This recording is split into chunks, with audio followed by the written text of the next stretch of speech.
তো আপনাকে মনে রাখতে হবে যে যেই হাতলটা আছে কাঠের, এটা সবসময় কাস্টমারের ডান দিকে থাকবে। কাস্টমার যেহেতু ডান দিক দিয়ে বা ডান হাত দিয়ে খাবে, এই জন্য আপনি মনে করেন প্রথমে টেবিলে আসবেন, কাস্টমারের ক্লোজেও যাবেন না, একটু দূরে থাকবেন, পাটা একটু বাড়িয়ে দেবেন। দেওয়ার পরে হচ্ছে যে এই কফিটা এভাবে সার্ভ করলেন ডান দিক থেকে। সব কিছু সবসময় ডান দিক থেকে সার্ভ করতে হবে। আমাদের টেবিলের ওই ডান দিক নাই, এই জন্য এইটা আমরা এভাবেই সার্ভ করলাম। তো আপনাকে আবার মনে করবেন পাটা একটু সামনে দিয়ে, তারপরে কফি কাপটা নিয়ে যে একদম এখানে, ঠিক আছে, তার ইঞ্জিনিয়ারিং ফুড বা ইঞ্জিনিয়ারিং কফি এরকম একটা স্মাইলি গ্রেডিংস করতে হবে। বুঝতে পারছেন? উঠেন, এবার আপনারা এসে আপনি দেখান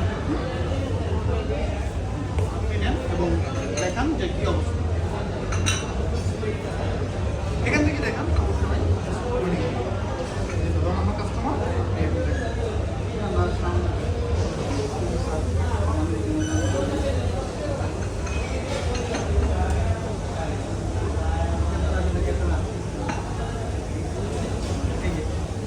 একদম সোজা দাম, ঠিক আছে?